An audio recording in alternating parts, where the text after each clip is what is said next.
Wysteria, energy, twister.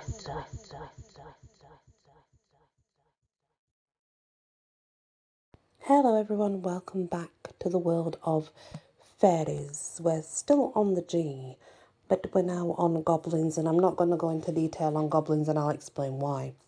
Goblins is a generic term. It can mean anything from the evil goblins that cause harm and havoc and mischief and can near enough kill you, but it can also mean a hobgoblin that is a brownie that's just angry and happens to turn into something more vicious when he's angry, but once he's okay again, he calms back down.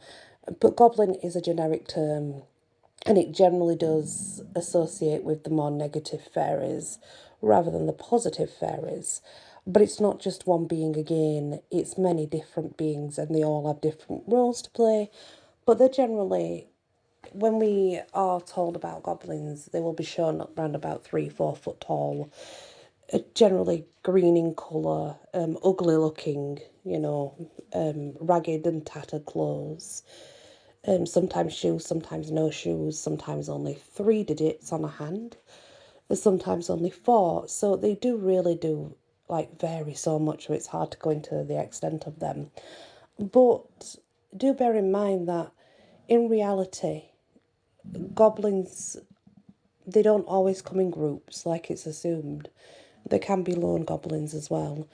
And not only that they generally do stay out of a human's way. They live underground for a start. They tend to work underground. Everything that they need is underground, and they come up only to, let's say, harvest or see to what's needed. That being said, there are many different kinds of goblin that are not classed as a small kind and are much taller but still as ugly, apparently. So, yeah, goblins are it's just generic. It's very generic, and it can mean many different beings, kind of in that one category. The next is gremlins. And I'm not talking about the ones you saw on the movie. Not those type of gremlins, but, well, near enough, but not those exactly. The source of the name gremlin for these fairies is obscure. They evolved in the modern era. The goblin was first noted during World War II, when pilots began noticing their malicious antics, specifically mechanical and electrical problems with aeroplanes and landing strips. Gremlins are described as being anywhere between 6 inches and 2 feet tall, shaggy hair, green or grey skinned, and dressed in odd but colourful clothing. Stories of gremlins began among Royal Air Force service men, and they would appear, apparently, in front of them, and they were seen. Now, it wasn't printed until 1929, and it spread from there. Gremlins may be considered a type of goblin, and often seem to enjoy their malicious pranks on humans. So they are. See, it's another form of goblin, but I think goblin and gremlins come in the same category personally.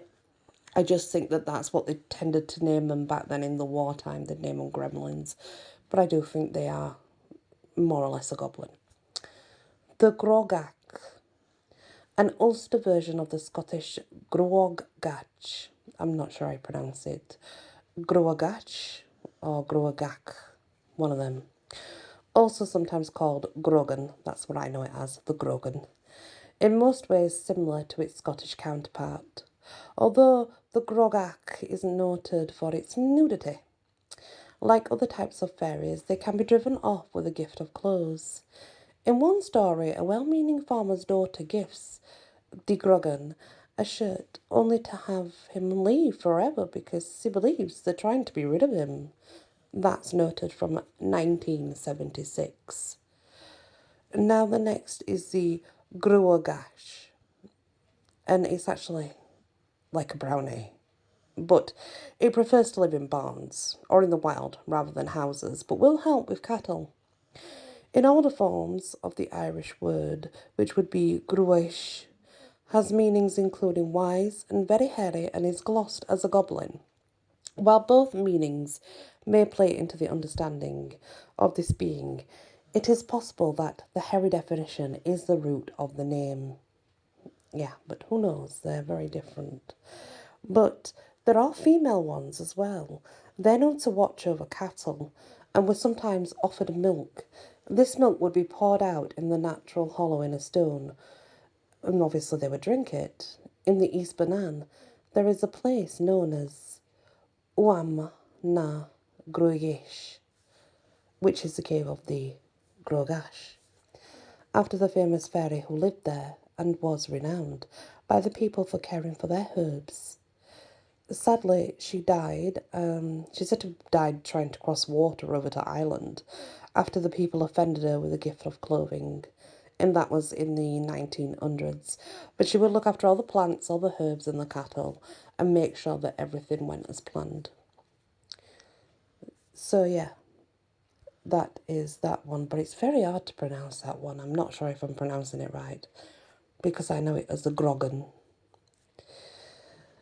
So next we are on the Gwragedd Anwyn, Welsh Lake Fairies. The name Gwragedd Anwyn can be read as woman of the other world.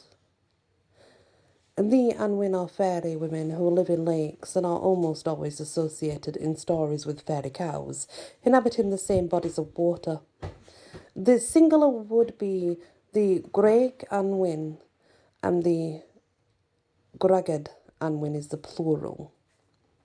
They are women of the other world, though, regardless. And they do tend to live in lakes. They do sometimes in the stories focus on a role as a fairy wife after being won by a mortal man. A very typical example of the story tells of a man who wishes to court this beautiful fairy, and he has seen her herding her cattle near a lake by his property. In order to win her, he must bake bread, which is neither too hard nor too soft. Once she accepts it, the couple may wed, and she brings many fairy cows with her as dowry, but with the caveat that, should he ever strike her 3 times needlessly, she'll immediately leave. This he eventually does over the course of several years, giving her a soft it for things like laughing at a funeral, crying at a birth. And as soon as the 3rd blow is struck, no matter its gentleness, the fairy wife immediately leaves, taking all her cows with her, but not the half-human children she has had during her time there.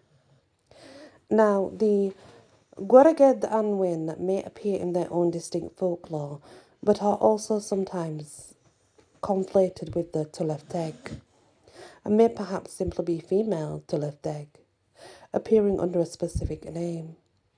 For example, this anecdote appears in fairy faith in Celtic countries and describes the women in the story as Tylwyth, yet they fulfill all the characteristics of the Gwragedd, so they may be the same.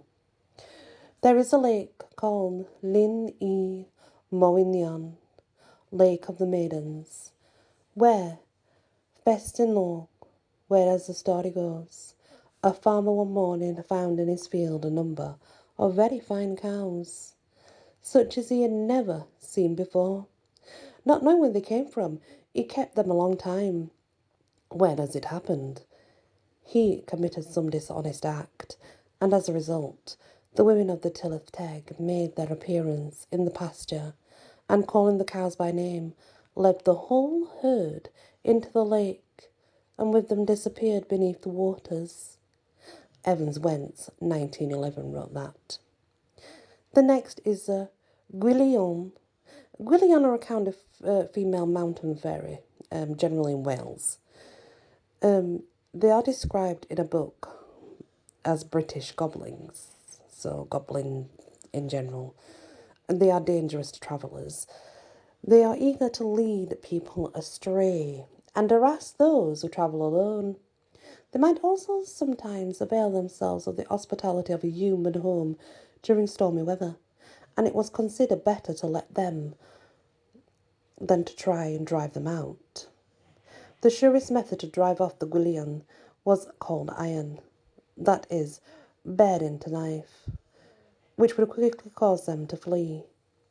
Sykes refers to this as exorcism by knife, 1880. The next is the Gwynonod, a Welsh mythic and folkloric figure appearing in Arthurian and Mabinogion related lore. He initially appears in writing as a being imprisoned in the underworld and bound to keep dangerous creatures from getting free and destroying humanity, but over time he shifts into the role of fairy king. Briggs refers to him as a leader of the Plant and Wen. She describes the specifically underworld fairies, while MacKillop credits him as a being of the Till of Teg, more generally. Gwen's name means roughly white or blessed, the son of Nod. He is described as leading a hunt including a pack of red-eared white fairy hounds and having a face that's blackened. In Arthurian stories, Arthur commits Gwen to fighting every Calanmai for Credilad against Gwytheia. In later folklore, some believe that Gwen supplants Arawn as king of the Welsh fairies, though nobody really knows because it is all folklore, like I said. But regardless, still all very interesting. And that brings us to the end of the G section in the fairies. When we come back, we're then on the H's. And do bear in mind, I don't speak Welsh. I definitely don't speak Scottish. And I really have a hard time with those two languages. So I just do my best to pronounce it the best way that I can. Although I do find it hard, but yeah. Thank you for listening to this episode and many blessings. Wysteria. Energy. Twister.